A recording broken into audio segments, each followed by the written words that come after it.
Assalamualaikum warahmatullahi wabarakatuh.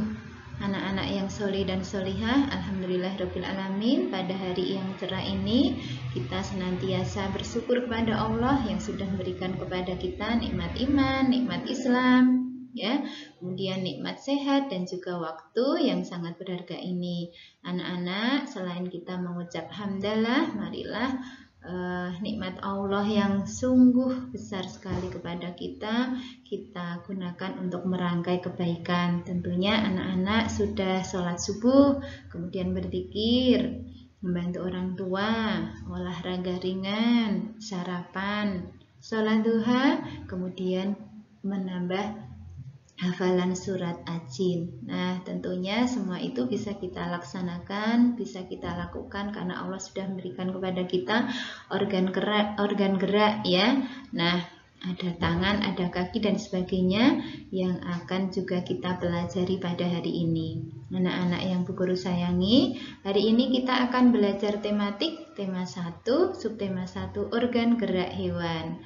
Nah, anak-anak, setelah kita belajar, seharusnya kita diharapkan bisa mencapai tujuan pembelajaran. Yang pertama, nanti kita bisa menjelaskan alat gerak hewan, ya.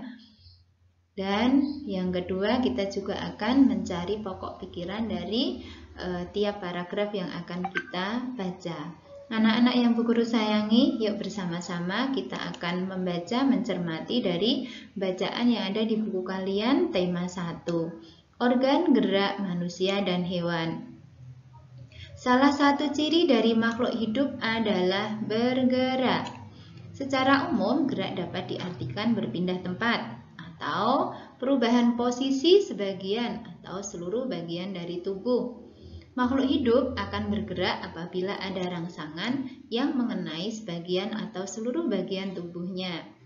Gerak pada manusia dan hewan menggunakan organ gerak yang tersusun dalam sistem gerak. Organ gerak berguna untuk berjalan, berlari, melompat, meloncat, memegang, menggali, memanjat, berenang, dan sebagainya. Organ gerak pada hewan dan manusia memiliki kesamaan.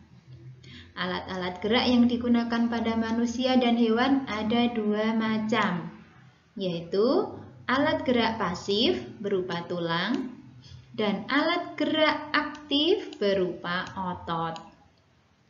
Kedua alat gerak ini akan bekerja sama dalam melakukan pergerakan.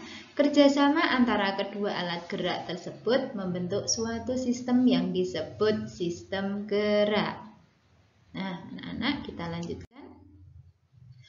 Tulang disebut alat gerak pasif karena tulang tidak dapat bergerak dengan sendirinya.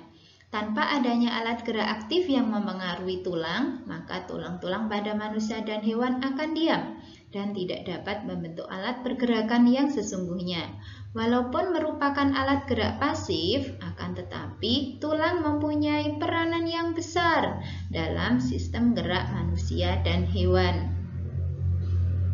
Otot disebut alat gerak aktif karena otot memiliki suatu senyawa kimia yang membuatnya dapat bergerak. Pada saat otot yang menempel pada tulang bergerak, otot tersebut akan membuat tulang bergerak. Nah, itu anak-anak, bacaan yang harus kita cermati. Insya Allah dengan membaca ini kita akan mengetahui bahwa Allah sudah memberikan kepada kita nikmat yang berupa organ gerak sama dengan yang diberikan Allah kepada hewan terkait sistemnya. Nah, bersama-sama kita mensyukuri nikmat Allah yang berupa organ gerak ini untuk senantiasa merangkai kepada kebaikan. Nah, anak-anak, kita cermati dari bacaan tersebut ya.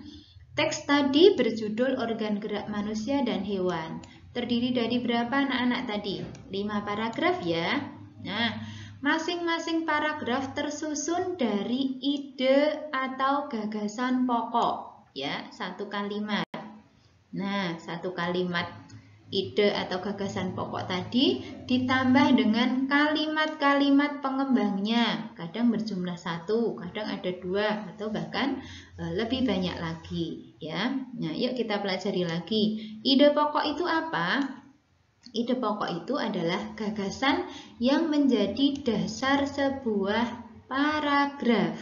Nah, ide pokok disajikan ke dalam bentuk kalimat utama. Nah, kalimat utama yang memuat ide pokok ini bisa berada di awal paragraf. Ya, sehingga nanti paragrafnya disebut paragraf deduktif di depan gitu ya. Kemudian ada juga terkadang di tengah atau di akhir, sehingga paragrafnya disebut paragraf induktif. Sebagai contoh, sekarang paragraf 1. Tadi udah kita baca ya, kita cari ide pokoknya. Ide pokoknya apa tadi? Nah, tadi Bu Guru sudah membuat coret-coretan dan itu merupakan ide pokoknya. Nanti bisa diputar lagi ya. Ide pokok dari paragraf 1, salah satu ciri dari makhluk hidup adalah bergerak. Nah, itu ide pokoknya. Kemudian kalimat pengembangnya atau kalimat penjelasnya berbunyi, secara umum gerak dapat diartikan berpindah tempat atau perubahan posisi sebagian atau seluruh bagian dari tubuh makhluk hidup.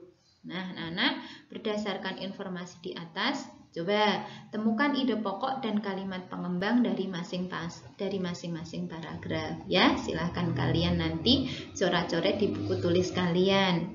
Paragraf 1 ide pokoknya apa? Paragraf 2, 3 sampai 5 apa ya?